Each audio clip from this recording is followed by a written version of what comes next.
poco. La cobertura de la infancia, que lo he llamado así, a ese espacio permitido para explorar, conocer y dominar, siempre fueron los cartógrafos antes de los ejércitos, es decir, que para dominar un territorio, para poder poseerlo, para poder ser parte de él, hace falta conocerlo, ¿no? Y ahora mismo se ha privado a la infancia de esa posibilidad de explorarlo a sus anchas, de ir a su ritmo, ¿no? Entonces os voy a mostrar aquí un estudio que ha hecho Tim Gill sobre su familia, ¿no? Su propio, cuatro generaciones. Sí. Bueno, pues Tim Gill muestra cómo su bisabuelo, en 1919, a los 8 años, le permitían alejarse más de 6 millas, es decir, dominaba un territorio de 9,5 kilómetros para ir a pescar al río o jugar con sus amigos por todo su barrio, ¿no? Él está en el área de Sheffield, ¿no? A continuación, intento pasar la siguiente diapositiva, el abuelo, en 1950, cuando tenía 8 años, su reino eran las calles de su ciudad y un bosque que estaba a 1,6 kilómetros, a una milla. ¿Veis cómo poco a poco ese espacio que tiene la infancia se ha ido encogiendo? Menos espacio para el uso libre y menos tiempo libre. Es decir, siempre las variables espacio-temporal van juntas. Y por lo tanto, cuando hay menos espacio, también hay menos tiempo libre, ¿no? A continuación, la madre de este niño, en la siguiente diapositiva, en 1979, le permitían solo ir a la piscina de su ciudad, que estaba a media milla, no llega a 1 kilómetro ya. Su ámbito se ha estrechado. Además, cada vez hay más limitaciones, más restricciones para lo que es apto y no es apto para la infancia. Ya por último, el niño, si queréis pasar ya a la siguiente diapositiva, que es la de la madre, que en el 79 tenía solo media milla, y ya el niño, en 2007, el niño de 8 años, solo se le permite ir un tramo de su calle, es decir, menos de 200 metros de casa. Y no tiene la posibilidad de jugar por su cuenta con sus amigos en la calle. Como veis también, además de encogerse y de que se han incrementado las limitaciones, el espacio de la infancia se ha empobrecido. Hay menos estímulos y menos elementos naturales como agua, tierra, árboles o animales. Estamos en el mundo, como sabéis, de esos parques infantiles acolchados, totalmente homogéneos, con esa idea solo de la seguridad, ¿no? Entendida desde un mundo adulto, y por lo tanto con un montón de privaciones para poder desarrollarse en todos los sentidos, ¿no? Esta falta de espacio, este hábitat que década a década ha ido desapareciendo, tiene enormes repercusiones para la salud, el bienestar emocional y el desarrollo cognitivo y social de la infancia. La verdad es que si se tratase de una especie animal, atendiendo a este indicador, a la espacia de ámbito territorial, junto con la drástica caída de la natalidad en la que ahora mismo estamos, ¿no? Como sociedad, podríamos hablar de una especie amenazada, casi una especie en peligro de extinción. Y no me quiero poner muy dramática, la verdad, pero es que los datos son así de drásticos. Además, sabéis que esto está sucediendo no solo en el ámbito urbano, sino también en el rural. Es decir, que ya no solo podemos echarle la culpa a cómo se ha urbanizado las ciudades, sino que estamos hablando de un fenómeno que abarca prácticamente a todos los ámbitos, ¿no? Que se ha generalizado. Si puedes pasar a la siguiente diapositiva, por favor. Ahora tenemos, por lo tanto, como en estas décadas, fijaros que esto ha pasado en 100 años, ¿no? En un siglo donde la infancia estaba presente en prácticamente todos los rincones, ¿no? Todos los rincones de la vida social y de la vida comunitaria. Y ahora mismo, ¿qué ha sucedido? Que la infancia se ha privatizado, ¿no? Se considera que el espacio adecuado, se ha legitimado que el espacio adecuado para la infancia es el ámbito doméstico, el ámbito del hogar, y por lo tanto lo que ha sucedido es que se ha privatizado. La infancia ahora pertenece a sus familias porque ha dejado de existir toda una serie de agentes, toda una serie de personas del entorno, toda esa comunidad que antes acompañaba.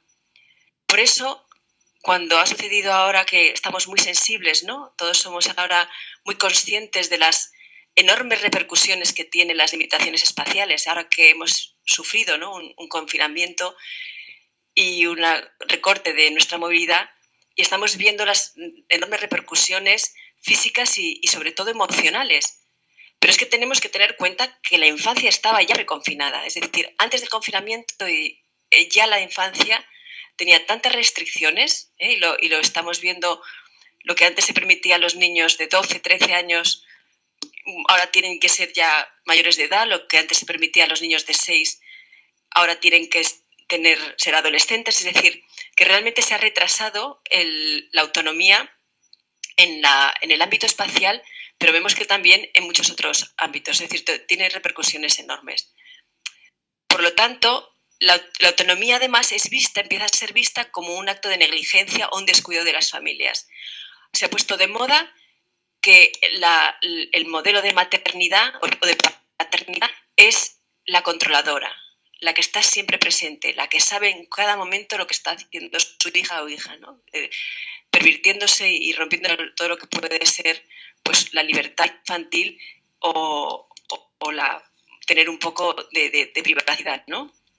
Muchos de los temas, y ya podemos pasar a la siguiente, que atañen a la infancia y que ahora se medicalizan o que recaen en las familias y en el colegio, guardan relación con esa carencia de espacio vital.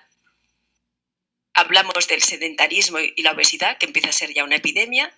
Hablamos de problemas que hasta ahora no se habían actuado, como es la hiperactividad, el déficit de atención, la soledad, el aislamiento. Todas estas cuestiones tienen mucho que ver, y me gustaría que reflexionásemos sobre ello, con esa falta de espacio vital, con esa falta de territorio, de hábitat que les hemos usurpado a niños y niñas, ¿no? Ahora estamos en una cría en cautividad. Y por lo tanto, los únicos ámbitos legitimados que se han quedado presentes para la sociedad son la casa y el colegio. Cualquier problema que atañe a la infancia os cae a vosotros. Cualquier problema que pasa a niños y niñas, la sociedad mira y pide a las familias que lo resuelvan y al colegio, ¿no? Si hay obesidad, se culpa a las familias porque las madres ya no cocinan como las de antes o que la escuela tiene un menú inadecuado, ¿no? Si hay sedentarismo, se pide a las madres y padres que lleven a sus hijos a hacer fútbol o gimnasia, o que se amplíen las horas de deporte escolar. Es decir, y ya pasamos a la siguiente diapositiva, por favor. ¿Qué ha sucedido? Lo que ha sucedido es un enorme agujero negro y es que ha fallado lo que hay en medio. El problema es que ahora mismo ha desaparecido ese espacio social, ese espacio de barrio, ese espacio de calle, ese espacio de ciudad, ese hábitat y todas las personas que lo poblaban. Por eso es importante que los colegios sepáis y no sobrecarguéis, porque tenéis que entender que lo que estamos ahora mismo es que estáis trabajando con una especie en cautividad, es decir, con niños y niñas que les falla su espacio vital. Un entorno además fragmentado e inconexo que no les permite trazar mapas mentales y que no les permite apropiarse y trabar relaciones autónomas. Por ejemplo, muchos niños y niñas, a pesar de vivir a 500 metros o a menos de 1 kilómetro, no acuden a su cole caminando y por lo tanto difícilmente si no hacen esos trayectos o no se les permite hacer recados, no se les permite jugar con sus iguales en la calle y por lo tanto no están perdidos en el espacio, ¿no? Están sin referencias, ya no solo espaciales, sino algo muy importante que son referencias sociales. Yo vivo en una casa pequeña de 8 familias y bueno, hay una niña que vive en la primera planta, ¿no? Y además, a pesar de que yo soy casi activa, ¿no?, en estos temas de tejer red vecinal, pues es una niña muy encerrada y muy protegida. Y entonces a veces cuando me bajo las escaleras me ve casi salta y se asusta, ¿no? Es decir, es que los niños ahora mismo tienen muy pocas referencias ajenas a las familias o ajenas a su círculo más íntimo, ¿no? Por eso, por muy maravilloso que sean papá y mamá, por muy bueno que sea el colegio, por muy maravillosa que sea la profesora, jamás, jamás se va a poder suplir todo lo que provee la calle. La diversa y compleja red de referencias, afectos con ese territorio. Además, hablamos de cosas muy importantes, no estamos ya, por supuesto, hemos hablado de obesidad, de sedentarismo, pero estamos hablando de algo que tiene que ver con el arraigo, la identidad y la pertenencia. Con aspectos que son muy esenciales, incluso yo diría para el sistema democrático, convivencia social. ¿No? Un conjunto de niños y niñas aislados no es precisamente la mejor materia para crear una sociedad cohesionada. ¿no? Por eso estamos además tratando, y seguramente vosotros y vosotras lo viviréis en carne propia, con niños tizados. Antes la infancia era un patrimonio de la sociedad, de la ciudadanía, y ahora ha pasado a ser una pertenencia de las familias. Y además se os exige a los hijos que cuidéis a esas criaturas que son cada vez más escasas, cada vez más valoradas y cada vez con más dificultad, como os decía, para que tengan autonomía propia. ¿no? Los educadores tenéis que cumplir lo que antes ofrecía una amplia red de relaciones sociales. Es decir, lo que hacían vecinos y vecinas, la parroquia, la familia extensa, comerciantes, asociaciones, paseantes que ponían límites, otros niños mayores que son de los pequeños. Es decir, fijaos lo que era un ecosistema, era una tribu, ¿no? Una tribu que se dedica a cuidar a la infancia, y ahora lo tenéis que responder las familias y el colegio. ¿no? Por eso, siguiente diapositiva, yo digo que las escuelas sois como un cohete, una nave espacial, ¿no? Porque todo lo que se supone que tiene que aprender un ser humano para vivir en sociedad, para ser persona, ahora parece que tiene que ser enseñado en las aulas. Las escuelas, si pasas la siguiente diapositiva, por favor. Las escuelas son como naves espaciales que tienen que contener todo lo que se precisa para sobrevivir en un entorno hostil. En un entorno hostil sobre todo porque lo es desconocido, porque está desconectado, ¿no? Yo recuerdo a mi hermana mayor que no le gustaba nada la vida y estaba deseando convertirse en astronauta porque decía que en vez de comerse un cocido iba a tomarse una píldora, ¿no? A mí me parecía horrible, pero es que yo ahora tengo la sensación de que en los colegios tenéis que estar continuamente dando píldoras, ¿no? Una píldora de seguridad vial, otra píldora de sexualidad, otra de nutrición, otra de comida, de ejercicio físico, de relajación, de yoga, de ciudadanía.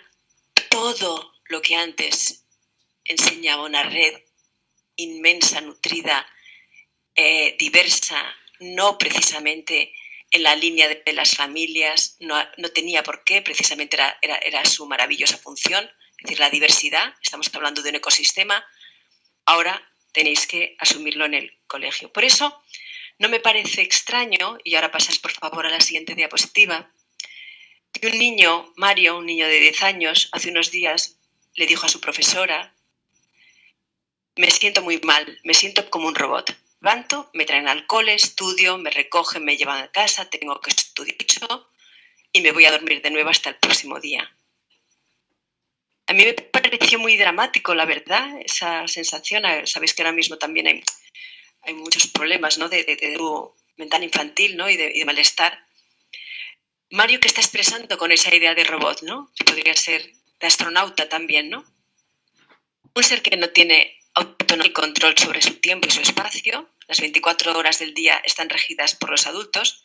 Por supuesto que en otras épocas siempre adultos han doblegado y han regido, ¿no?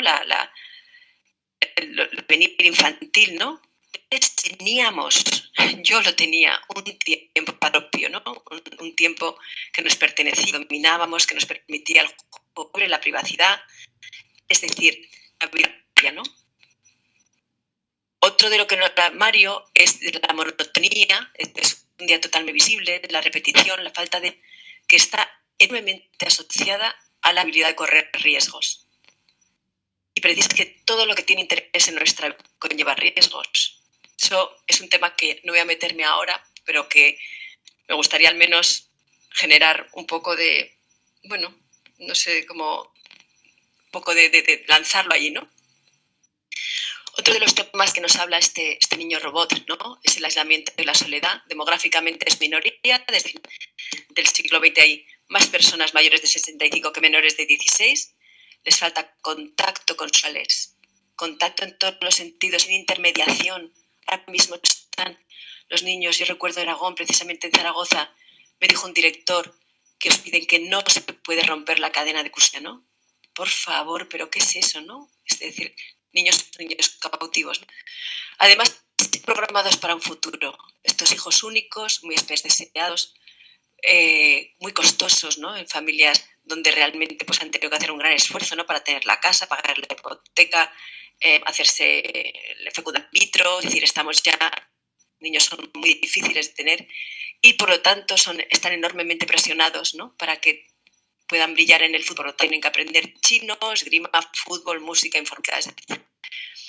Y por otro lado, bajo control en todo momento, cada vez con más dispositivos, con geolocalización, control de contenidos en Internet, posibilidad de ver el contenido de sus móviles, cámaras en las guarderías, monitorización de bebés como si estuvieran en una UCI con control del oxígeno y latido, y no estoy diciendo nada extraño. Es decir, si veis por ahora las dos siguientes diapositivas, que las vamos a pasar rápido, si ponéis en Internet control infantil, veis un montón de dispositivos que están ahora mismo en el mercado y que lo que hacen es que cuando ya el cordón umbilical se ha cortado, pues las familias sigan manteniendo ese cordón wireless, ¿no? Es decir, ese cordón del control parental permanentemente planeando sobre sus hijos e hijas, ¿no? Y sin ningún derecho, que yo me pregunto si eso no será un derecho fundamental, a la privacidad, a la libertad, a su tiempo propio, ¿no? Sin esa rígida vigilancia. Hay pulseras, como os digo, para tenerles controlados con geolocalización y además unos dispositivos que indican a las familias cómo pueden ya organizar la agenda de sus hijos, controlar quiénes son sus amigos y demás. Es decir, esto además no acaba más que empezar, ¿no? Por eso yo ya casi pasaría a las siguientes. Había dos del reloj inteligente, fijaos lo que pide, ¿no? Crea tu propia red de contactos en la aplicación y organiza la agenda de tu hijo. Es decir, realmente niños robot, como Mario, ¿no? Que se quejaba. Pero bueno, os voy a ya dejar de deprimir. Ya en los últimos minutos os voy a contar un poco que la solución está en la calle, ¿no? Y como os decía, lo primero que tengáis muy claro que los colegios no tenéis la respuesta a todo. Eso, pues no sé cómo os sienta, ¿no? Sobre todo es muchos de los problemas de la infancia, ya este es nuestro niño programado sin vida y controlado, aislado, pero vamos a pasar ya a la siguiente, que como no tenéis la respuesta a todo, os digo que la solución está en la calle, ¿no? Lo que tenemos que conseguir es que haya más gente involucrada en el crecimiento infantil y en el acompañamiento y para suplir esa inhibición que hay ahora mismo de la ciudadanía y de las administraciones, ¿no? Ese agujero negro que tenemos que recuperar. Hay que atraer a más personas y reconectar a la infancia con su entorno inmediato. Y utilizando esta metáfora, ¿no? de las conexiones 5G, 5C, ¿no? Estamos hablando del hardware y del software, ¿no? Y ya puedes pasar a la siguiente diapositiva, ¿no? Por un lado hay que cambiar las condiciones físicas, eso sería el hardware, y los urbanistas, los que nos dedicamos a la ciudad, yo soy geógrafa, como os han dicho antes, ¿no? Sabemos cómo el espacio físico puede incidir en el comportamiento social y por lo tanto vemos que tenemos que, una de las fórmulas para iniciar esta transformación es trabajar en el entorno de los colegios, ¿no? Es un magnífico paso. Pero recordad que nos han robado la ciudad, que nos han robado los pueblos y que por lo tanto el entorno escolar es el primer paso para esa reconquista, ¿no? de todo un territorio, ¿no? De todos, fijaros, de esos 10 kilómetros en redondo, ¿no? Que disponía un niño de 8 años a principios del siglo XX, ¿no? Por lo tanto, ¿cómo se hace? Si pasáis a las 2 próximas diapositivas, los urbanistas lo conocemos desde hace décadas, ¿no? Necesitamos condiciones para la estancia, para que sea posible la relación social. No necesitamos plazas y consuelo almohadillado, columpios solo para los niños de 2 a 5 años. Necesitamos aceras, calles, jardines, parques donde sea posible el juego y el encuentro social. El entorno de los colegios, que ahora mismo está ocupado por vehículos, si empezamos ya a generar un espacio de relación, vamos a tener grandes cambios. ¿Por qué? Porque cuando se crean condiciones de seguridad y de contacto, cuando se crean árboles, cuando se ponen bancos, la gente empieza a sentarse, la gente empieza a encontrarse, simplemente con el ruido del tráfico.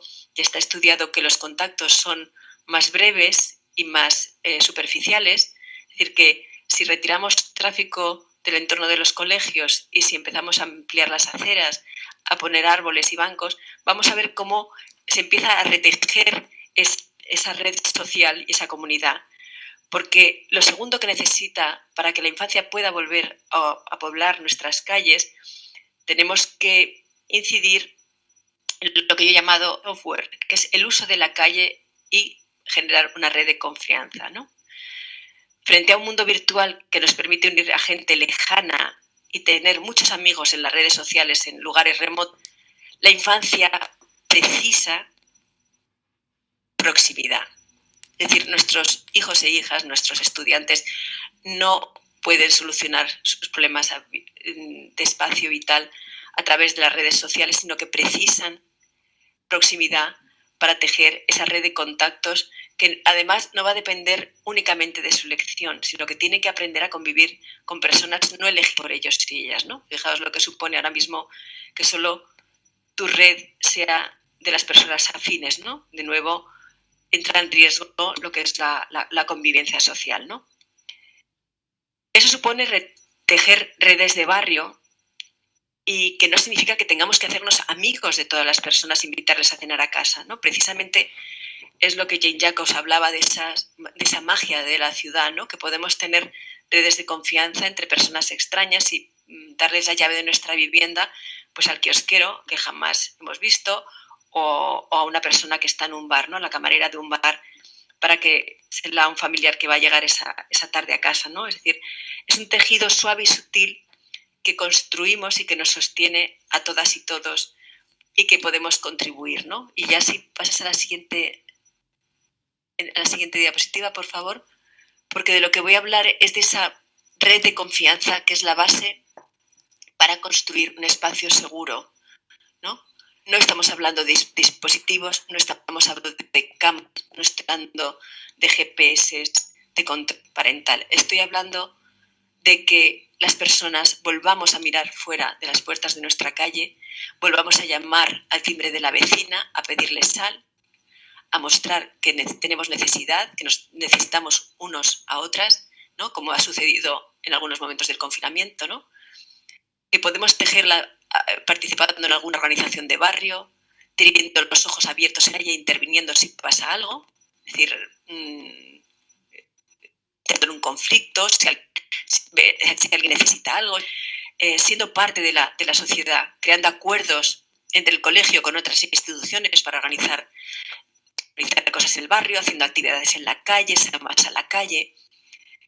Es curioso, consideramos que las ciudades no son seguras porque para la infancia, y realmente es que las ciudades ahora mismo van siendo cada vez más inseguras porque no hay niños y niñas en la calle. La simple presencia de infancia contribuye a la seguridad colectiva. Porque como dice Tonucci, un niño acompañado es un asunto privado, un niño solo es un asunto colectivo. La presencia de niños y niñas solos, la presencia de niños autónomos, nos hace volver a que surja ese impulso por ciudadano de cuidarles, ¿no? de estar atentos. He intentado mostrar, a modo ya de conclusión, que recuperar el espacio urbano para la infancia es una cuestión troncal porque afecta a todas las esferas de su vida y a su posición en la sociedad. Como docentes tenéis que saber las limitaciones y no culpabilizar por todo lo que no sois capaces y por todo lo que no llegáis, ¿no? Recordad que sois una nave espacial que tiene que llamar a tierra para que os permitan aterrizar y para que los niños vuelvan a quitarse esa escafandra, ese traje de robot, y están en carne y hueso en su espacio, en su entorno. Desde la escuela podéis animar a las familias a unirse a iniciativas en la calle y a proyectos, ¿no? Ya sabéis que hay proyectos de camino escolar, que si se hacen bien, en el sentido de que si van dirigidos a tejer esa red de apoyo y confianza, ¿no? Y centrados en la autonomía infantil, más institución y más ciudadanía empezará a hacerse cargo de ella, ¿no? Esa es nuestra tarea. Porque realmente necesitamos a más personas, más instituciones, ciudadanía en esta compleja, maravillosa e ingente tarea de educar y acompañar al crecimiento de niños y niñas. Pues ya con esto, muchísimas gracias, la verdad. He dejado un tiempo también para ver si podemos charlar y responder a vuestras preguntas. Por eso lo que es importante es eso, tejer esa red 5C, ¿no? Y saber que, como os decía, que la respuesta está en la calle. Bueno, muchísimas gracias, Marta. La verdad es que ha sido una delicia escucharte. Creo que nos has hecho un análisis de situación bastante interesante, ¿no? Nos has hablado de la autonomía, la autonomía en la infancia, ¿no? De esa falta de hábitat y de ese espacio en cautividad en el que están nuestros jóvenes, nuestros niños, ¿no? De la carencia del espacio vital, del sedentarismo. Nos has hablado de recuperar un espacio, recuperar el espacio social, recuperar el hábitat, recuperar el espacio de la calle, de una necesidad de también incorporar el arraigo, la identidad y la pertenencia, y de involucrar a la gente también en el crecimiento y en el acompañamiento. Sí, es fundamental reconectar la infancia con su entorno inmediato y además que estemos todos implicados, ¿no? Y además nos has hablado de recuperar el espacio y recuperar el urbanismo, ¿no? Has hablado de la importancia del urbanismo como una parte de la solución. Sí, es verdad. Yo creo que tenemos que volver a...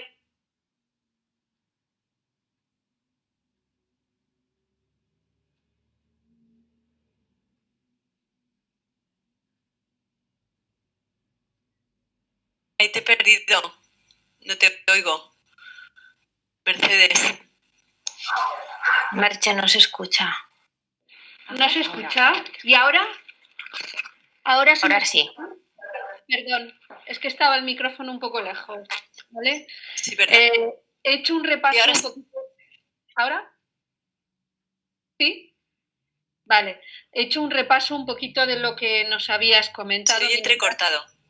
Se oye entrecortado. Mientras esperábamos las preguntas, he hecho un repaso un poco de lo que habías comentado, ¿no? De la importancia de la autonomía en los niños, en la infancia, de recuperar ese espacio vital. ¿No se oye? ¿No se oye? Sí, perfectamente. De involucrar a las personas en el crecimiento y en el acompañamiento y reconectar la infancia con su entorno inmediato, ¿no? Y sobre todo de la función que tiene el urbanismo en una parte de la solución a este análisis un poco de situación que nos has hecho. La importancia del urbanismo y la importancia de la comunidad. Eso es. Vamos a ver, tenemos alguna pregunta. La primera bueno, no sé si es una pregunta o una reflexión, la ha hecho Elena Miranda, cuando comentabas de recuperar el espacio social, la autonomía, el arraigo y la identidad. Elena Miranda ha planteado una reflexión. Dice, imagínate cuando la infancia tiene una discapacidad, el aislamiento social es total. Y luego Joana Stancu ha dicho la importancia de volver la mirada hacia esa realidad, sobre todo en el tema de la discapacidad. No sé cómo puede influir o si hay algún planteamiento especial para el tema de la discapacidad. Marta. Bueno, yo creo que al final diría, fíjate, que casi ahora mismo estamos tratando a los niños casi como discapacitados, ¿sabes? Es decir, que como si no tuvieran habilidades pues para utilizar su espacio, a pesar de que tienen piernas, ojos, oídos, no se les permite cruzar una calle, ir 200 metros. Imagínate que tienen, por así decirlo, condiciones físicas, ¿no? para interactuar con su entorno. Cualquier niño o niña, ¿no? que tenga algún tipo de discapacidad, y se incrementarán todos los elementos de sobreprotección, de aislamiento y de control, ¿no? Es decir, que por supuesto que se penaliza mucho más y es más compleja, claro, su vida y las posibilidades, ¿no? de integrarse de manera autónoma en su entorno y en su comunidad.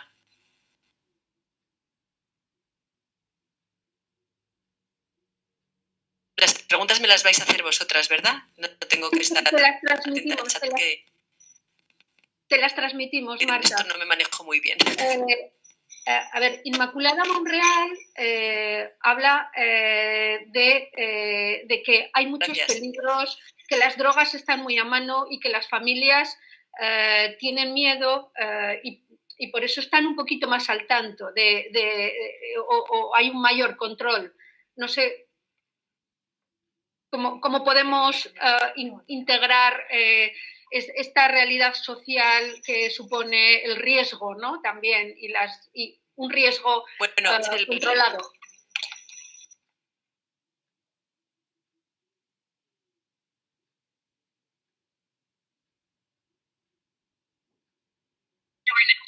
Bueno, ese es un temazo, ¿no? Eso de los grandes temas, el tema de los peligros. Ahora mismo vivimos en un momento en el que estamos en alerta. ¿Sí me oís? Sí, sí, sí. Sí. Yo tengo como que estoy el micro... vale. No, que digo, uno de los grandes temas es realmente ese del riesgo, el peligro, ¿no?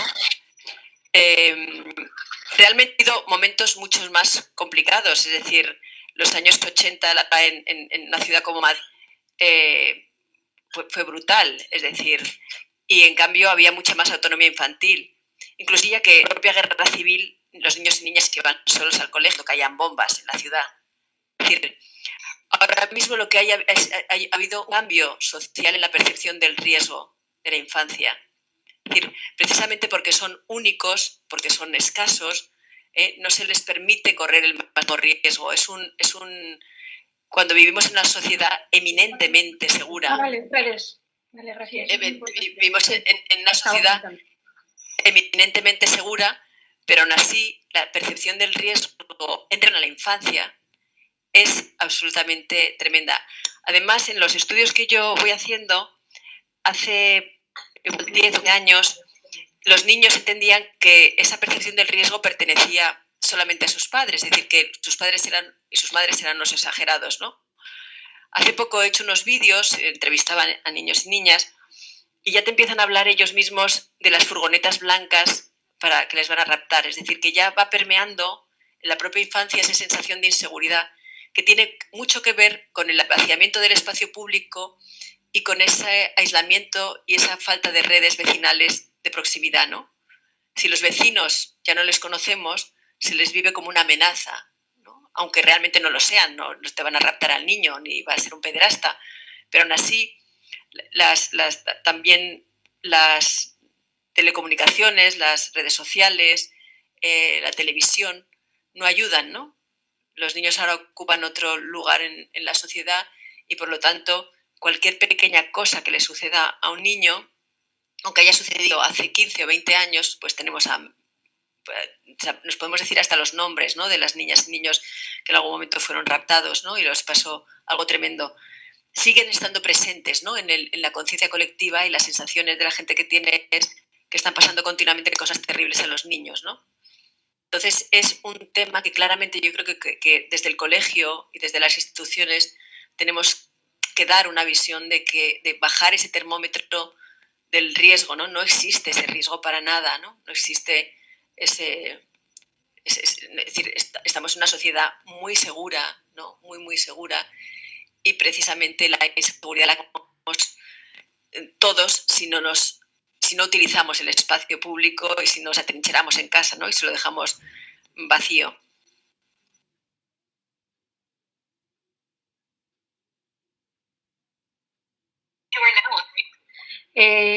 Josefa López, en relación con lo que estabas comentando, dice que se está secuestrando la infancia a aquellas actividades programadas y que hay un enganche permanente a las redes.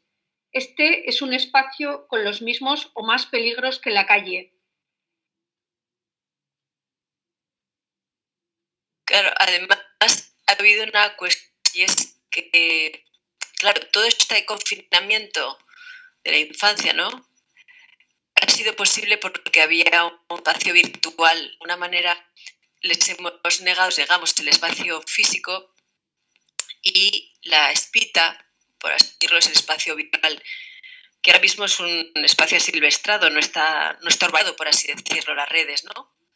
Es decir, lo que no somos capaces de decir de viva voz en esos insultos, ¿no?, ese anonimato que hay ahora mismo en las redes, es precisamente porque es un espacio que todo está salvaje, el lejano oeste, ¿no?, que está todavía por urbanizar y por conquistar de alguna manera, ¿no?, ese civismo. Pero bueno, eso ahora creo que la próxima ponencia, ¿no?, nos va a hablar de estos temas del espacio virtual.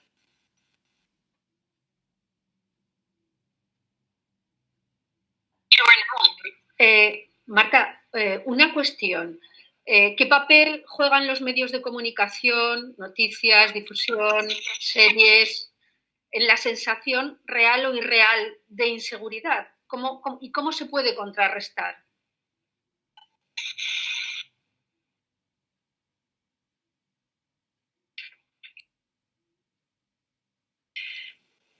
Juegan un papel enorme, porque ahora mismo la gente ha cerrado las ventanas de su casa y la ventana que tienen es la televisión. Ahora mismo podemos decir, es un símbolo social, ¿no? Somos muy sensibles a la infancia. Todo lo que le pasa a un niño o niña parece que nos afecta. Un momentito, porque descolgar el teléfono, ¿eh? Perdonad. Alfonso. Entonces, en ese caso, somos muy sensibles y por lo tanto, cualquier cosa que sucede es eficaz a los medios. Como os decía, han sucedido y seguimos teniendo noticias de Melania, no sé quién, de Jeremy, de tal, ¿no? Yo creo que experiencia práctica es la mejor solución, ¿no? Y por lo tanto, llamar a las familias a que hagan proyectos de escolar que lo que hacen es experimentar el placer de ir por la calle, de relacionarnos con sus iguales, es decir, que la ciencia real cambie esta percepción que hay. La gente se asome y vea lo que sucede en la calle. Y tenemos que, de alguna manera, todo creo que la escuela, ¿no?, dado que estamos bajando, que va de que sirva de repercusión, de continúe, ¿no?, con esa idea de la peligrosidad, que no le demos razón, ¿no?, a todos los bulos que hay, ¿no?, sobre lo que pasa o lo que puede dejar pasar. Pero sobre todo es porque estamos tratando con una infancia a la que somos muy sensibles, ¿no?, que socialmente parece como que no correr el más mínimo riesgo, ¿no? No les puede pasar nada. Siempre se busca un culpable.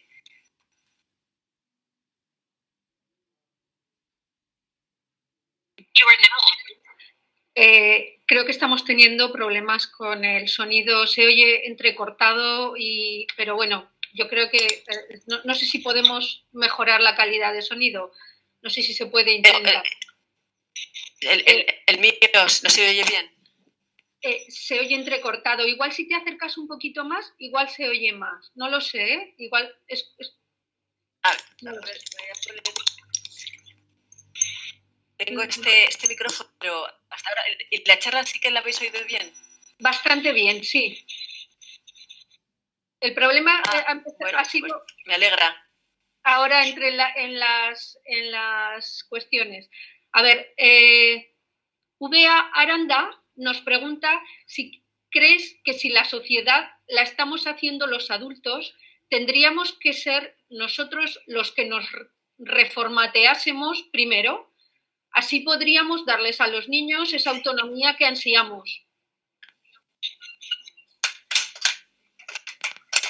Por supuesto que nos tenemos que reformatear. Totalmente de acuerdo. Y somos nosotros, además, a mí, por ejemplo, me molesta, ¿no?, cuando la gente empieza a hablar de la infancia es el futuro, la infancia es el futuro. La infancia es presente, por favor. Es decir, las necesidades espaciales y sociales de la infancia están ya, no puede esperar. Es decir, un niño que tiene que ir progresivamente adquiriendo autonomía y libertad no puede estar esperando a que a que cambiemos el chip. Necesitan ya que tener un espacio adecuado en el que jugar, o la posibilidad de encontrarse con sus iguales. En ese sentido, yo creo que sobre todo tenemos que empezar a dirigir bien, a hacer un buen diagnóstico de los problemas, ¿no? Si nos empeñamos en que la calle es un peligro y que necesitamos acolchar todas las aceras para que los niños puedan caminar por ellas, eso es un mal diagnóstico, ¿no? Si nos damos cuenta que ahora mismo hay una gran dependencia adulta de la infancia y, por lo tanto, ese vínculo que se está generando, esa interdependencia de los mayores y que no nos permite que a mi hijo le pase nada y, por lo tanto, no permito que salga, no permito que juegue, no permito que se haga una rozadura. Si le pasa algo, pongo una denuncia al colegio. Si le tengo que tener siempre las 24 horas del día controlado con GPS, al final no podemos dar respuesta a eso. Es decir, realmente tenemos que cambiar la manera de percibir a la infancia para permitir que realmente sean seres de carne y hueso y que puedan correr riesgos, ¿no?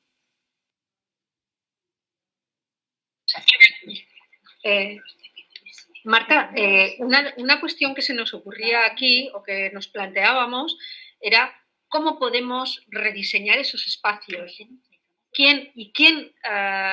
¿A quién los debería de rediseñar o quiénes?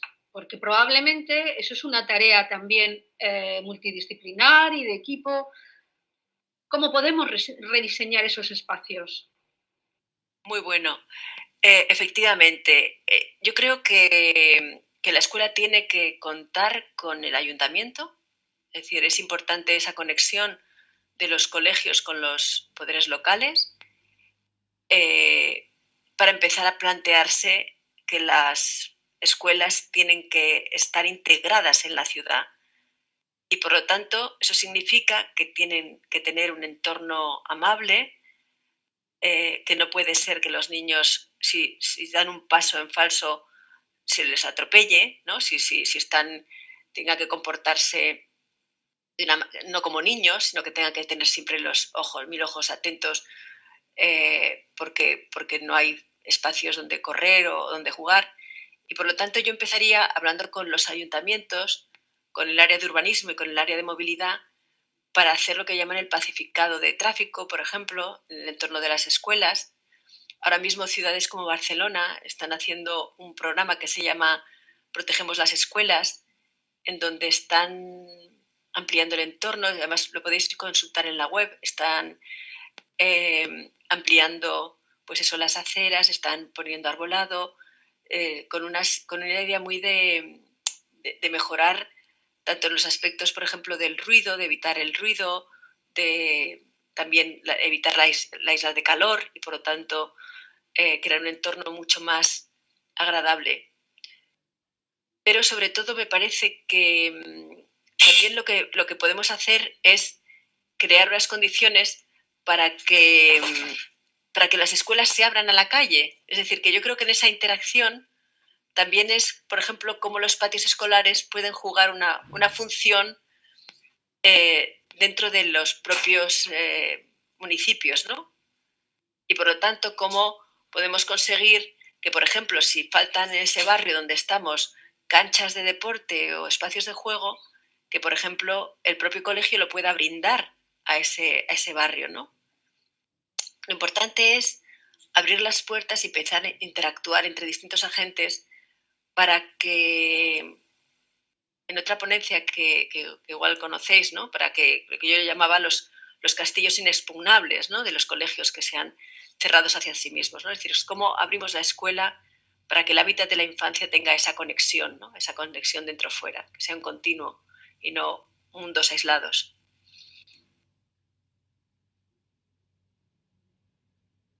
Sí, sí, conocemos tu ponencia y nos parece fundamental esa conexión entre el ámbito educativo en la escuela y la ciudad, ¿no? Esa permeabilidad, ¿no? de ambos espacios, ¿no?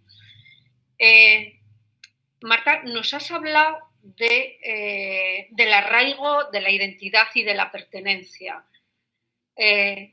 ¿Cómo podemos trabajar esas cuestiones que son esenciales en la formación de la personalidad de los individuos y de los individuos del futuro, ¿no? Y sí, que juegan un papel tan esencial. Sí, como os decía, tenéis que tener claro que no tenéis todas las respuestas. Eso es muy importante para la escuela porque os descargaría, ¿no? Es decir, cuando os van dando nociones de todo lo que tenéis que hacer y os van diciendo, pues es que tenéis que hacer esto, pues hay que aprender ciudadanía, hay que aprender tal, hay que aprender nutrición. En un momento dado yo diría, alto, es decir, la ciudadanía se aprende practicando, ¿no? Se aprende interactuando. Necesitamos que estas calles tengan condiciones y no sean solo pensadas para los vehículos a motor, ¿no? Necesitamos que en vez de tanto aparcamiento que estáis planteando hacer todas las inversiones municipales en aparcamientos, hagamos aquí un jardín alto. Es decir, tenéis que saber que no toda la respuesta la tenéis y eso es muy bueno porque lo otro es un infinito, ¿no? La escuela convertida en el reducto de la infancia, ¿no? Tenéis que saber cuáles son las limitaciones y, por lo tanto, hay que integrar a más gente. ¿Y cómo se hace? ¿Cómo se hace? Practicando y también animando a las familias a que sus hijos e hijas tengan mayor autonomía y, por ejemplo, puedan hacer recados. Hay fórmulas progresivas. Por ejemplo, los proyectos de camino escolar, que yo he trabajado mucho en ellos, de hecho, tengo una guía de caminos escolares, por si os interesa, que está en la web del Ministerio de Fomento, ¿no? En esa voy planteando de alguna manera también pasos que se pueden dar, ¿no? Por ejemplo, primero, por supuesto, no es un niño solo que salga un día por la mañana y vaya solo al colegio si jamás lo ha hecho, ¿no? Sino es que las familias se organicen, empezar un día a la semana, hacer una fiesta, reconocer el valor que tiene, pues, por ejemplo, hacer recados, ¿no? Pues hoy vamos a conocer a los comerciantes del barrio. El comercio es un elemento esencial que teje muchísima red y, por lo tanto, si planteamos a la infancia háblame de los comerciantes, ¿cuántos conoces? Vamos a, yo qué sé, vamos a ver qué pasa en el barrio. Si podemos, por ejemplo, con las personas mayores, ¿no? que también además tuvieron una infancia tan rica y tienen tantas experiencias de todo cómo jugaban, ¿no? y de lo que hacían y de cómo era el pueblo cuando eran pequeños, ¿no? Las personas mayores, los abuelos y abuelas, son esenciales también para esa conexión y ese arraigo, y por lo tanto se pueden plantear, pues sobre todo es animar, empujarles a que salgan fuera de casa y fuera del colegio. Es cómo conseguimos que la calle tenga atractivo, interés, que puedan jugar entre ellos. Y cuando las familias te vengan y digan, ¡ay, es que es muy peligroso! Decir, para nada, calmarles, ¿no? No sé si... Marta, a ver, Sí. Germán Puello nos pregunta que qué herramientas serían las más adecuadas para comunicar, convencer a las familias, a la comunidad, de dar más autonomía y libertad en la infancia. Nos has hablado ya de algunas, no sé si quieres, nos añadirías otras. Bueno, yo creo que primero es que nos convenzamos todas y todos de que nos estamos jugando mucho, que se están jugando mucho con este recorte de autonomía. Es decir, que no normalicemos que un niño de 8 años no pueda hacer un recado, no pueda salir a jugar. Es decir, que no consideremos que es lo normal y que claro que es verdad que hay mucho peligro. No. Entonces, primero es permeando, ¿no?, en nuestro propio ser, y quienes tengáis hijos, hijas pequeños, que empecéis a hablar con ellos y a preguntarles qué te gustaría hacer. Es decir, que empezar primero a normalizar la autonomía infantil como un acto de amor y no como un acto de negligencia, que es ahora mismo como se ve, ¿no? Eso sería un tema esencial. La autonomía, el respeto que te tengo, la confianza que tengo en ti, es lo mejor que te puedo dar frente a la idea de vigilancia, control, sospecha. Eso no es una buena maternidad y paternidad. Entonces, está muy interiorizada, vamos contracorriente, porque está ahora mismo en todos los medios, está en las fórmulas, está en los planteamientos políticos, ¿no? Con el control parental, por ejemplo, que está ahora mismo en boga, ¿no? Todas estas cuestiones estamos yendo a contracorriente, pero es importante que al menos primero lo tengamos claro, ¿no?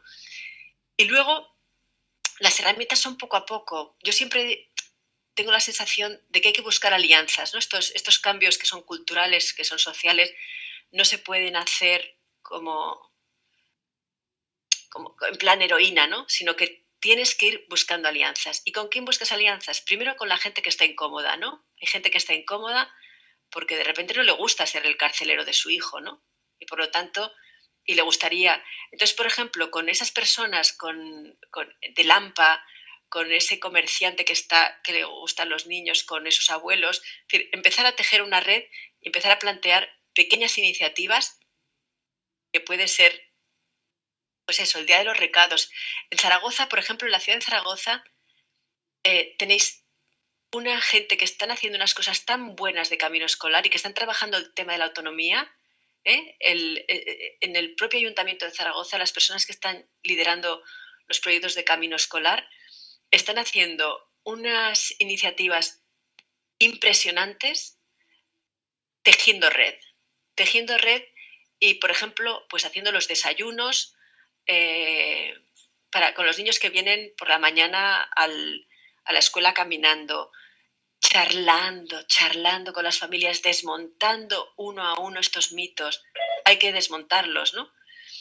Y en ese sentido es una labor, como digo, a contracorriente, y que además tenemos unos medios mucho más limitados que, pues eso, que los WhatsApp de las familias. Por ejemplo, no sé si se pueden prohibir los WhatsApp de las familias. Yo casi los prohibiría. Me parece que es una herramienta perversísima, responsabiliza a los niños, los bulos corren, las familias se preocupan, no sé qué, desde cuándo. Tenemos que, yo diría, hay que separar y frenar un poco esa sobreactuación familiar, ¿no? Que no ayuda a nada. Sí, yo también casi votaría por el tema de los WhatsApps, hacer algo con el tema de los WhatsApps y las familias. La verdad es que seguro que tienen cosas positivas, pero tienen bastante de herramienta de perversión. Yo quería recordar que en la línea que comentabas de los caminos escolares, el CP Juan de Lanuza nos ha incorporado en el chat la dirección, el link para obtener información sobre el camino escolar. Lo tenéis en el chat, ¿de acuerdo?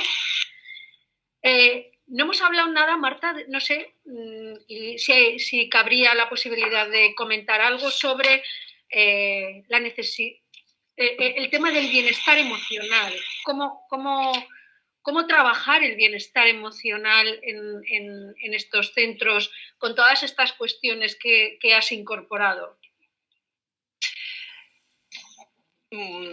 A ver, yo creo que, como os decía siempre, estáis haciendo muchísima tarea. Estáis haciendo toda la tarea de una sociedad en unas horas al día, entre cuatro paredes, deslegitimados muchas veces por las propias familias.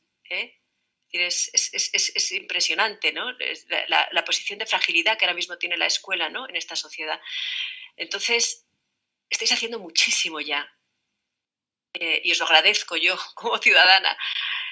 Y por lo tanto, yo creo que sobre todo es entender que uno de los grandes problemas que ahora mismo tiene la infancia es el aislamiento y la soledad. Creo que el bienestar emocional de la infancia va muy unido a la posibilidad de juego libre. Creo que el gran, por así decirlo, la gran salida sería que la infancia pudiera disfrutar de más espacios y más tiempos de juego. Entonces, frente a todas las presiones que tiene la escuela, ¿no? Con esos programas infinitos, yo diría, si pudierais descomprimir a los niños para que tuviesen más tiempo libre, si pudierais favorecer que tengan más tiempo libre para jugar, si pudierais, en la medida de lo posible, no programar tantas actividades, no programar, sino simplemente permitirles el juego libre, que son varios niños juntos en un espacio sin control adulto. Ese sería el gran remedio para la infancia, ¿no? Eso arraiga la vida, a la alegría, la conexión, el bienestar, la red, eso lo cura todo, ¿no? Entonces, por ejemplo, el trabajo en patios escolares, que los patios escolares sean un espacio donde se pueda experimentar el juego libre y correr riesgos sanos, riesgos saludables, riesgos de poder medir tus propias fuerzas, de poder entender cuál es la elasticidad de tu cuerpo, dónde llego, ¿no? Que me peleo y yo resolvemos entre nosotros, no siempre un adulto diciendo es bullying, es acoso, es poniéndole sobretítulos, ¿no? Si pudiéramos permitir que la infancia tuviera tiempo y espacio propio, me parece que ese sería la gran dosis para la salud emocional, ¿no? Entonces, sé que tenéis limitaciones, ¿no? Por todo las presiones que tenéis de todos los contenidos, ¿no? También sé que tenéis muchas presiones por no romper la cadena de custodia, pero yo creo que eso sí que deberíais de oponeros, ¿no? Admitir que la infancia tiene que tener espacios y tiempos sin control. Si generales, fórmula.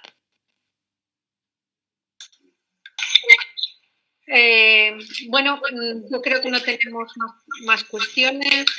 Me parece fundamental, me parece interesantísimo todo lo que nos has contado, Marta. Y además, bueno, seguramente ese es el camino, ¿no?, para el futuro. Es verdad, los niños están comprimidos, o sea, no tienen tiempo libre. Nosotros nos aburríamos y eso está bien, ¿no? Para luego encontrar el placer y el gusto por la lectura o por el juego con los amigos, ¿no? O por salir a comprar el pan, que te da autonomía, que te genera responsabilidad, ¿no? Yo recuerdo que esa era una de mis funciones, ¿no? Cuando venía del cole, ir a comprar el pan, ¿no?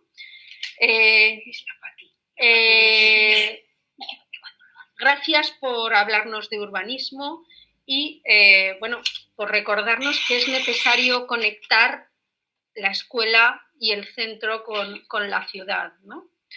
Muchas gracias. Solo tengo eso para decirte, Marta. Bueno, pues muchísimas gracias. La verdad es que habéis conseguido como que, yo qué sé, que me sienta cómoda ante esta herramienta que siempre me quedo bastante pasmada. Pero bueno, no sé, se nota la calidez. Al final llegan las ondas a pesar de todo. Muchísimas gracias también. Me alegro. De vosotras. Me alegro, Marta. Muchísimas gracias. Yo creo que ahora vamos a dar paso ya a la segunda ponencia, que es Carlos Gurpegui. Carlos nos va a presentar la ponencia 5C de calidad en redes sociales. Carlos, solo puedo decirte una cosa. Es un placer tenerte aquí. Gracias, igualmente. Es un placer compartir tu larga experiencia y tus reflexiones, ¿no? Porque, bueno, esas reflexiones son fruto de mucha experiencia, de mucho tiempo y mucho contacto con el centro educativo. Vamos a hablar de redes sociales porque las redes sociales están ahí y lo están en mayor medida en nuestros adolescentes y jóvenes y tenemos que trabajar por contribuir a hacer un uso de calidad de estas redes sociales. Carlos Gurpegui, bueno, es que es difícil presentarlo y es fácil, y es muy fácil presentarlo, ¿no? Siempre se ha preocupado por acompañar al adolescente en su camino vital, por trabajar en equipo con el profesorado y por iniciar en las familias dinámicas de alfabetización y de participación. La comunidad educativa como centro de redes y de una Internet segura, en eso es la aportación que Carlos nos va a dar hoy, ¿no? Carlos es periodista y social media manager. Lleva más de 30 años desarrollando su labor profesional como educomunicador, gestor cultural y responsable de gabinetes de comunicación. Carlos es experto en diseñar estrategias de comunicación audiovisual y alfabetización e innovación digital. Con nosotros es coordinador técnico de programas como Pantallas Sanas, Cine y Salud, y colabora también con la iniciativa Pantallas Amigas. Es profesor y colaborador de la Universidad Oberta de Cataluña y de la Universidad Nacional de Educación a Distancia. Es socio de honor 2017 del Grupo Comunicar y Gurpegui es autor de Cine y Educación Sexual, Una salud de cine y Cine por vez primera, así como coautor de otras tantas 30 publicaciones al menos. Ha sido director del Festival Aragonés de Cine y Mujer y del Festival Internacional de Videoclip de Alcañiz. Gurpegui es miembro de la Academia de las Artes y de las Ciencias Cinematográficas de España, del Círculo de Escritores Cinematográficos y de la AICE, Asociación de Informadores Cinematográficos de España, que organiza los premios Feroz, que ayer creo que tuvieron su sesión, así como crítico de cine en COPE Zaragoza y colaborador cultural en Diario de Teruel. Bueno, tener aquí a Carlos es una sexta C de calidad, porque sí. Carlos, cuando quieras, puedes comenzar tu ponencia sobre esas 5 Cs de calidad en redes saludables y una Internet segura con la comunidad educativa.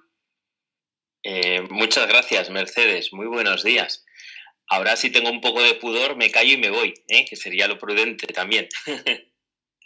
Lo que procedería. ¿Se me escucha bien? Buenos días. Y bueno, sobre todo eso, da gracias a Mercedes por la presentación y por supuesto también la enhorabuena a Marta Román por su magnífico marco, sobre todo vital, ¿verdad? Como escenario de diferentes hábitats. Y es verdad que desde Salud Pública y desde Aragón llevamos 20 años pues innovando y aprendiendo, que no deja de ser un poco esa nuestra mochila, ¿no? A la hora de poder ofrecer herramientas, recursos, foros, debates y desde ahí pues que cada uno, cada centro haga su estrategia docente con la mayor coherencia posible. ¿Veis? Ya me sale una palabra que no había puesto, coherencia, con C, pero porque es muy importante las experiencias coherentes en materia de salutogénesis, pero también en el ideario de centro que tengamos como escuela saludable, como el reflejo de lo que uno quiere a nivel vital, de sus sueños, de sus deseos, de sus metas, ¿no? Y evidentemente cada centro educativo tiene que ser ese espacio donde se vivan esas experiencias coherentes, ¿no?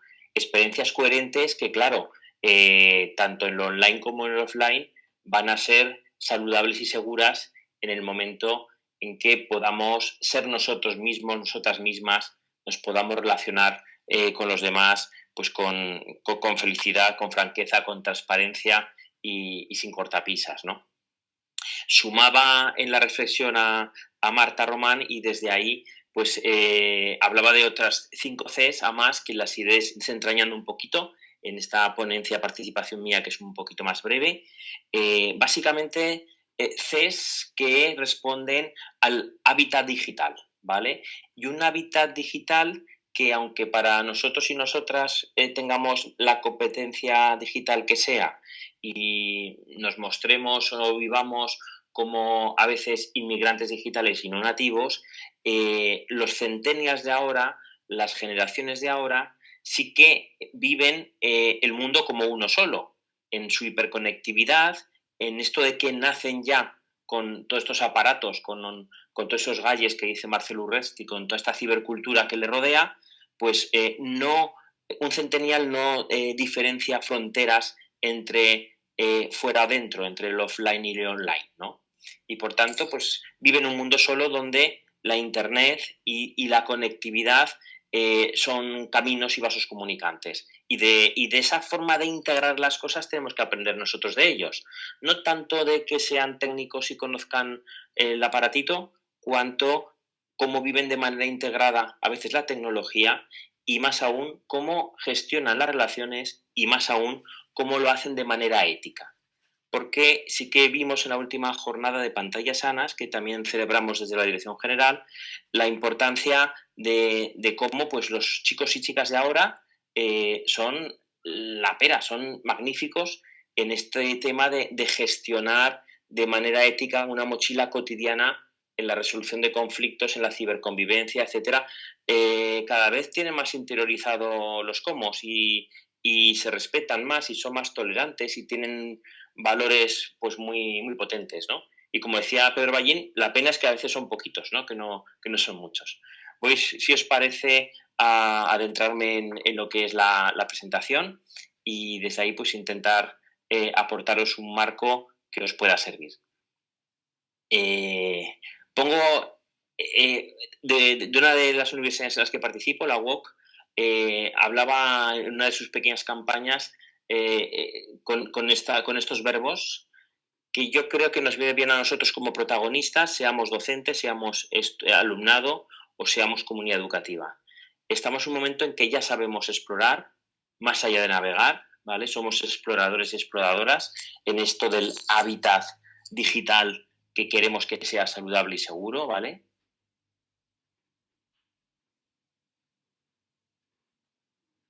Estamos también en transformación constante, cada día cambian las cosas, cada día también nosotros nos sorprendemos y tenemos que hacer un esfuerzo de desaprender y aprender cosas nuevas con la tecnología como mediación, como mediadora.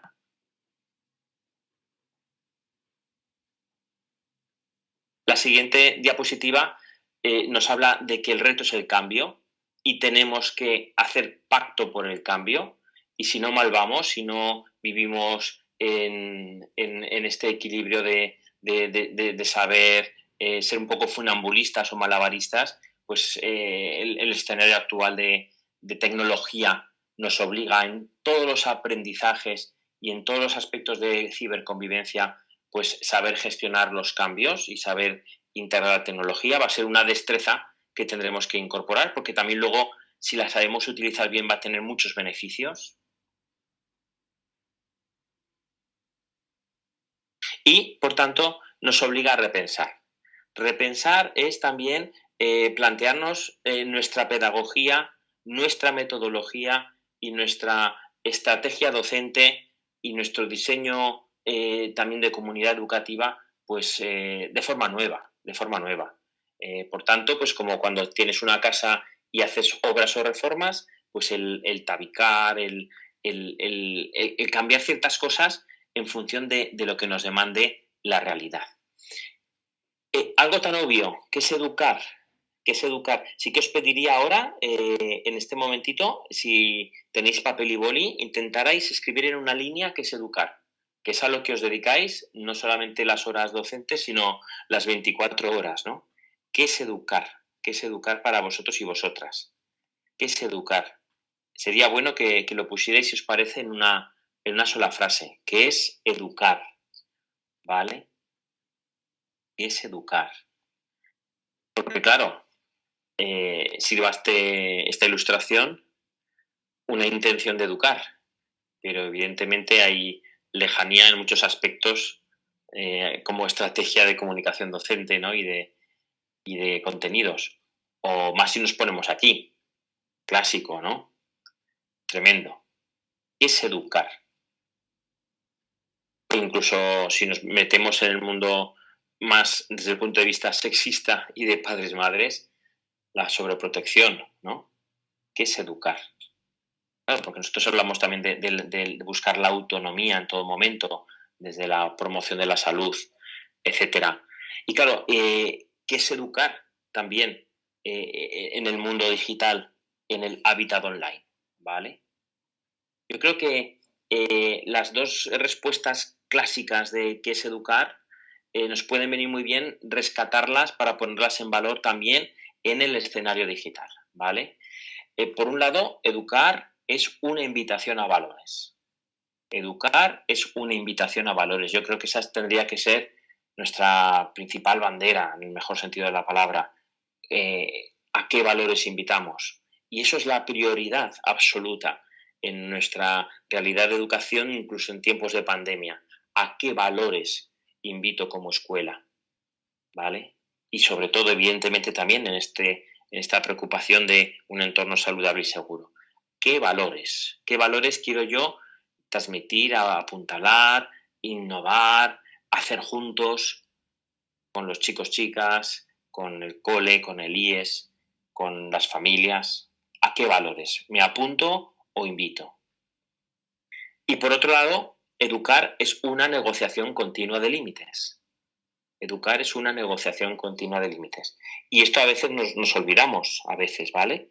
El que tengamos que negociar y que lo hagamos de manera continuada. Ese va a ser el otro protocolo práctico para llegar a acuerdos, para convivir, para avanzar y para formarnos y para que también nuestro sujeto adolescente crezca y sea cada vez más maduro y más adulto, ¿no? Una negociación continua de límites. Por tanto, para mí esas dos máximas son importantes. Una invitación a valores y una negociación continua de límites. Para esta Internet que evidentemente será saludable si es segura y muchas más cosas, ¿vale? La S de saludable recoge como un gran diagrama de Euler-Venn también el aspecto de seguridad, pero más bondades de las que vamos a hablar también un poquito este ratito, ¿no? Mirad qué tremendo. Claro, yo soy del siglo pasado, como algunos de vosotros, y claro, antes en el top de las marcas más valiosas del mundo estaba la Coca-Cola. Y decían, bueno, es imposible que la Coca-Cola caiga o retroceda un paso. En estos momentos, fecha de hace 2 meses exactos, el top de las marcas más valiosas del mundo, online y offline, son, ya veis, Apple, Amazon, Microsoft, Google y Samsung. Tremendo. Y estos últimos años, lo único que van cambiando un poquito de orden, pero Apple sigue la primera. O sea, estamos en un mundo donde lo tecnológico lleva el peso brutal, ¿vale? De la industria.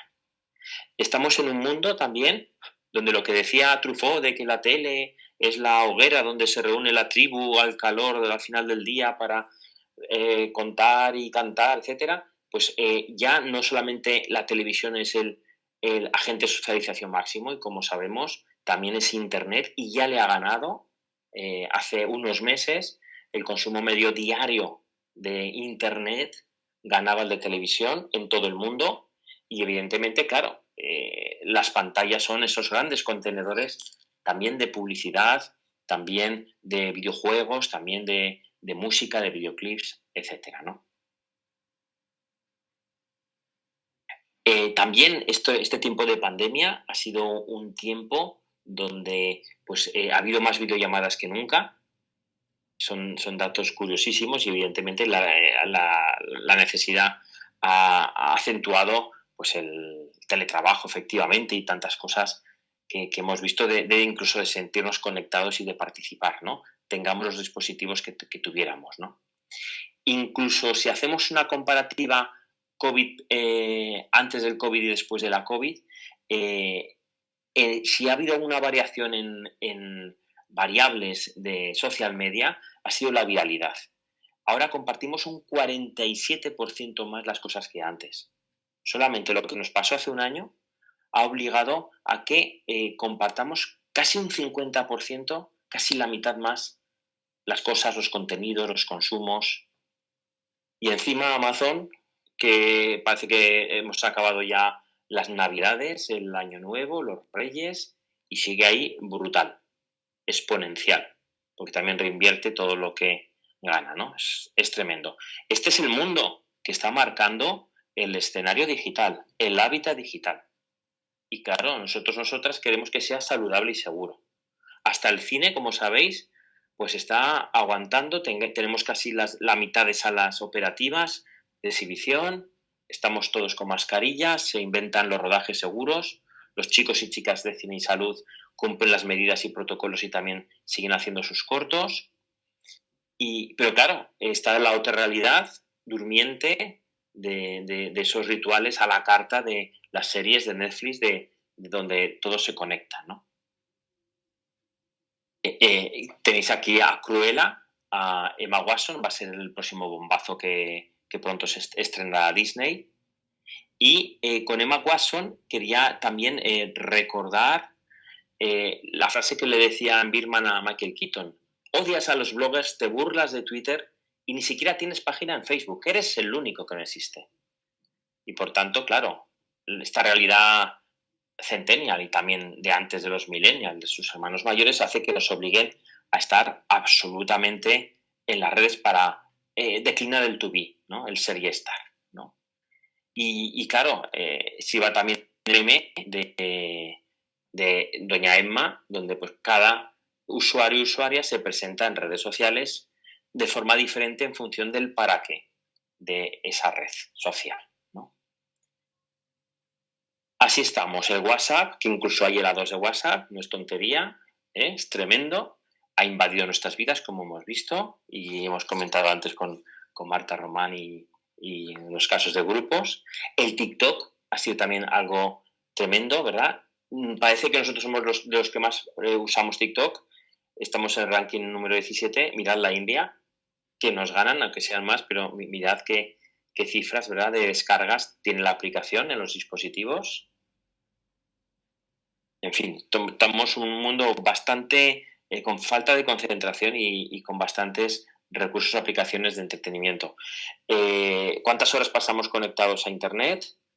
Pues bueno, hay sus medias, sus datos, pero efectivamente España roza las 6 horas diarias, ¿vale? El tiempo medio de Internet que tenemos. Y estamos un poquito menos que del mundo, ¿eh? O sea que son cosas tremendas. Claro, también hay encuestas así un poco cualitativas de no puedo imaginar mi vida sin Internet. Pues también 2 de cada 3 españoles dirían eso. Y evidentemente cuanto más avance la edad, cuanto más centenias tengamos y nuevas generaciones, pues más se va a ampliar. Así de loco es este mundo, donde nada es lo que parece, y jugando con los memes, pues hace que casi la creatividad se vaya en tontadas, pero evidentemente estamos en este concepto de parodia, que no deja de ser un poco un escenario relacional, pero también de mirada crítica, que también voy a comentar en un ratito. Porque aunque no estemos muy alfabetizados en otros menesteres, no leamos, no comprendamos, siempre tenemos que decir algo, siempre comentamos. Así va un poco nuestro mundo, que necesitaría, pues también, evidentemente, de poder soltar todo este empacho o este ahogo de redes sociales que tenemos. Pues bueno, así, antes habíamos visto cómo el móvil que antes controlábamos nos controla a nosotros, ¿vale? En ese paradigma donde nos prometíamos muy felices. Ahora, hoy por hoy, el espejo en el que nos miramos es el móvil, tanto a nivel de emociones como de afectos y de sujeto. Pasamos a la siguiente diapo.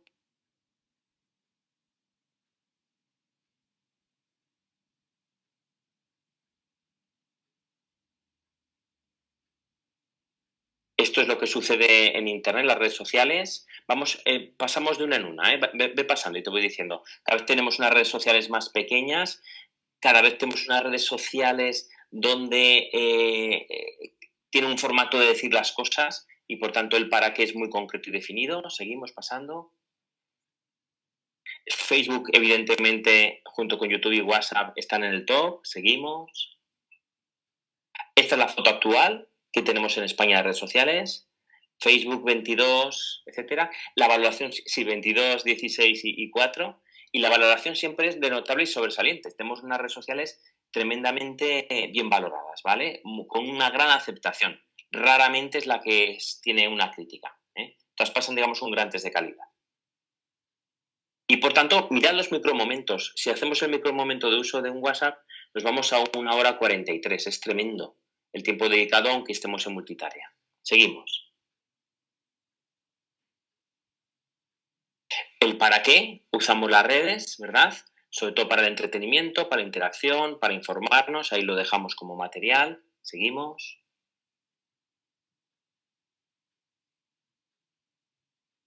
Los contenidos. ¿Qué tipo de cuestiones miro? Algunas cosas son de partidos políticos o ideologías, medios de comunicación, marcas, pero sobre todo influencers y las cosas de mi ámbito, de mi entorno, de mis lazos fuertes de relación, ¿no? Amigos, familiares y conocidos. Seguimos. Los influencers en lo micro, en lo cercano, pero también en lo grande, que es los que ahora modelan y dan la propuesta de valores y de itinerario y de mensajes de nuestros adolescentes. Seguimos. Estos adolescentes que son millennials y que son sobre todo centennials, seguimos, cada generación ha tenido su público, sus protas, y que son muy diferentes, ¿eh? Esto de tener menos de 24 o más de 25, la cosa cambia bastante en su mochila y en su edad adulta, ¿eh? Los jóvenes adultos, ahora con lo del tema digital y con los hábitos, también cambia mucho todo ese imaginario y toda esa mochila de redes sociales. Y hay un tema muy interesante, que hay un concepto que los centennials trabajan mucho, que es el mindful action. Trabajar las cuestiones de valores sociales, de sostenibilidad, de integrar la tecnología con el hábitat y de, digamos, trabajar causas valor, ser solidario, colaborativo, participar con ONGs, etcétera. Cada vez lo tienen más en la piel y yo creo que es algo interesantísimo. ¿Qué 5 Cs realizaré yo como acupuntura digital para este hábitat que queremos que sea saludable y seguro? Esta es la propuesta que digo. Por un lado, que nuestras conexiones sean colaborativas, que no sean unidireccionales, que no sean individualistas, que sean lo más comunitarias posibles. Que cuando hagamos estrategias de intentemos buscar el máximo aprovechamiento de la participación, tanto del centro, de profesorado, alumnado, como con familias. Intentar siempre hacer estrategias de conexión colaborativa, de foros, de debates y de diseño de cosas. Otra propuesta de CES, compartir cibermundos. Porque aunque todos y todas estamos conectados en Internet, los cibermundos son diferentes. Lo que vemos, lo que ven nuestros adolescentes, jóvenes o nosotros más adultos son contenidos muy diferentes. Seguimos páginas, usuarios muy diferentes en Instagram, en Facebook, en Twitter. Seguimos mundos a veces disjuntos y tenemos que hablar de lo que nos gusta en redes sociales, hablar de lo que nos preocupa, hablar de lo que nos influye, hablar de nuestros referentes en redes sociales y poder compartir cibermundos para tener comentarios, espacios y entornos y hábitats de educación, de diálogo, ¿no? Tenemos que ir, como dicen las habilidades para la vida, a integrar un pensamiento creativo con un pensamiento crítico, establecer una creatividad crítica y que sea como una especie de gimnasia en la que nosotras respondamos. Esto lo tenemos que hacer casi como estrategia de tutoría y yo creo que tendría que ser algo transversal para todo el conocimiento y todas las formas de aprendizaje que nos reta hoy por hoy el siglo XXI, tener una creatividad crítica. Asimismo, algo tan importante como en Internet, que es la confianza, porque hasta pagamos por Internet en la venta online y también damos la amistad y abrimos nuestros perfiles, nuestros muros, nuestros jardines a terceros conocidos y no tan conocidos, la confianza tiene que ir acompañada de complicidad. Y por tanto yo creo que las redes sociales son un buen escenario también para la comunidad educativa para establecer dinámicas cómplices de confianza.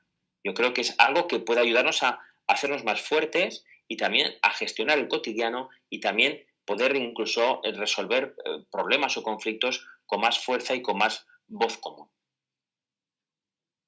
Y como quinta C, hablaría yo del cuidado y la corresponsabilidad.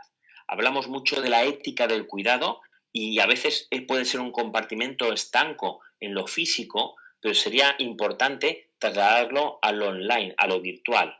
Porque, claro, la corresponsabilidad es preocuparme yo por la libertad del otro, pero empieza cuando yo me implico. Y, por tanto, antes hablaba de los otros aspectos de confianza, pero si podemos ir un poquito más allá, podremos cuidar una ética del cuidado que sea corresponsable y que también los adolescentes yo creo que la hacen casi mejor que nosotros. Entre ellos se cuidan, se protegen y también tendríamos que aprender mucho de esto, ¿no? Y de elaborar códigos y enseñanzas en esta ética del cuidado.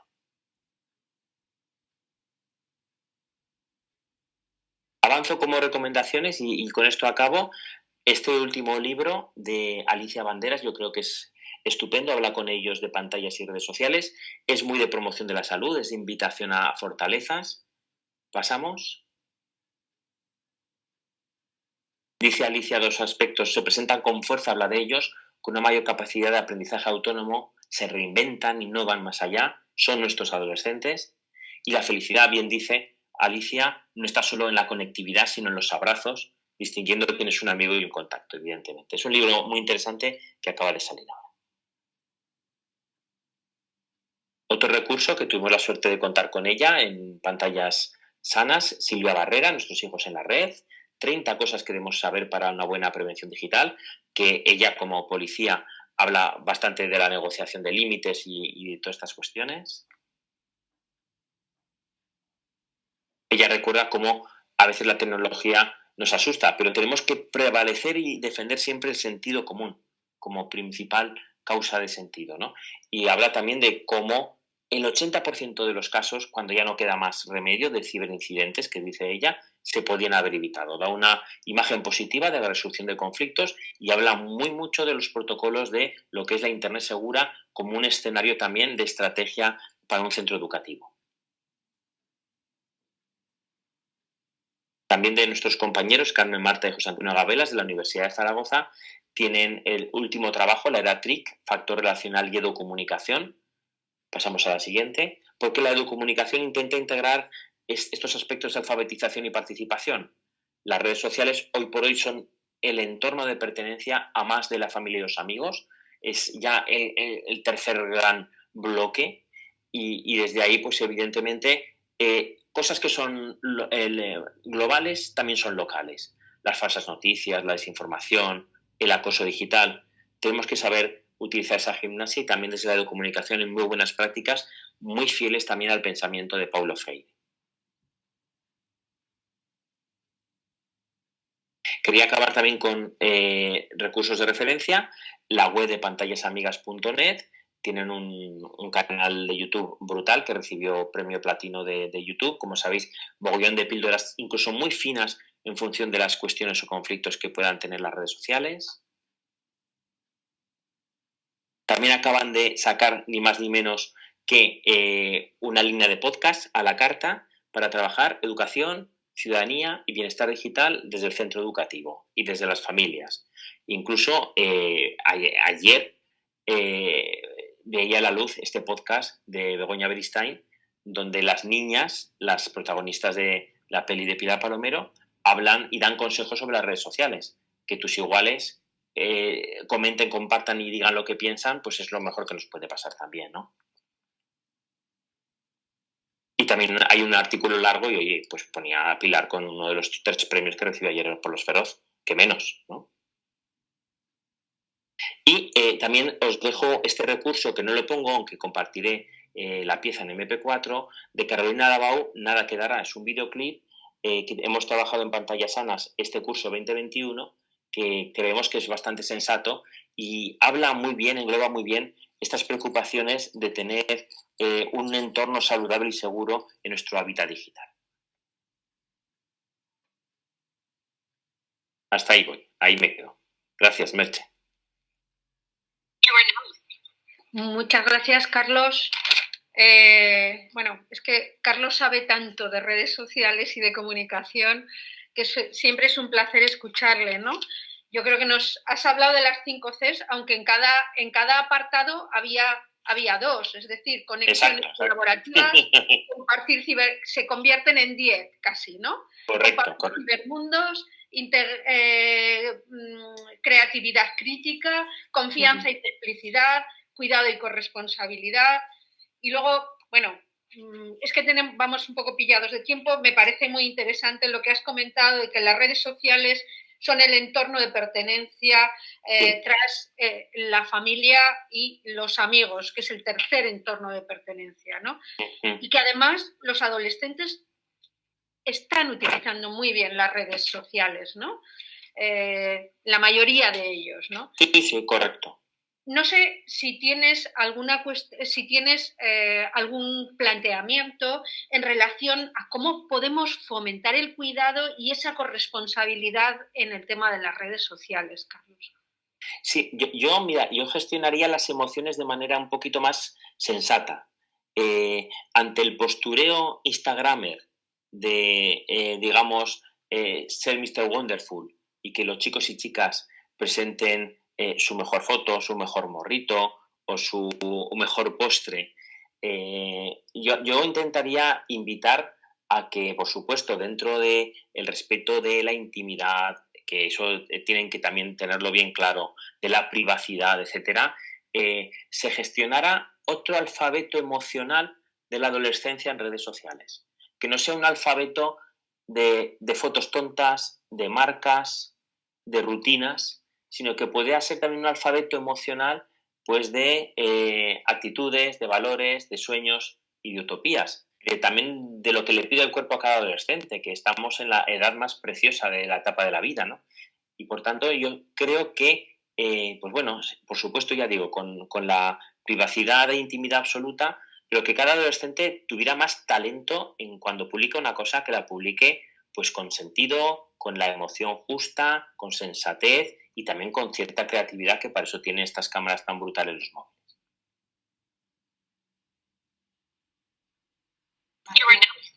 Estupendo, sí, es verdad. Buscar o compartir otro alfabeto emocional Sí. estaría muy bien, sí. Que si no, parece que sea el del Corte Inglés, con respecto al Corte Inglés. Parece que es lo que nos dice la moda, ¿no? Y dices, bueno, qué triste. O lo que nos dicen el influencer de turno, más papanatas que otro. A ver, Carlos, tenemos una pregunta de alguien que te conoce un poco. Carlos Moreno dice, confianza y complicidad. ¿Podemos confiar en unas redes llenas de fakes y de falsedades? Pues hay que ver las fuentes, como bien dicen los expertos y expertas. Lo que tenemos casi a veces es que comparar. De hecho, las plataformas que mejor van hoy por hoy en redes sociales son las que comparan. Y nosotras tendríamos que comparar y claro, como todo en la vida, puedes tener 5 o 10 estupendos amigos, pero tener 100 amigos, allá que te va, pero tener 1000 amigos. Entonces, claro, lo mismo pasa con la información y tenemos que recordar los contextos, quién emite la información, pues evidentemente tenemos que reducir y gestionar la información en función de el grupo sensato del para qué. Si es una fuente de información de rigor, si son mis amigos a los que hago caso y me conocen, etcétera, etcétera, etcétera. Porque si no, es ruido, si no es un totum revolutum. Tenemos varias preguntas más, pero bueno, yo creo que vamos muy pillados de tiempo, pero sí que, bueno, quiero poner la reflexión o incorporar la reflexión de Arantxa Lázaro, que dice que hemos cumplido el objetivo. Muchas gracias, Carlos. Dice, nos has metido el gusanillo para investigar sobre las 5 Cs en la red. Eso es intentado. Mil gracias. Muchas gracias, Carlos. Ahora ya, Victoria. Magnífico, con Marta, 2 ponencias estupendas. Yo creo que nos han situado bastante bien y de forma bastante complementaria en lo que son los entornos en el ámbito educativo, entornos saludables.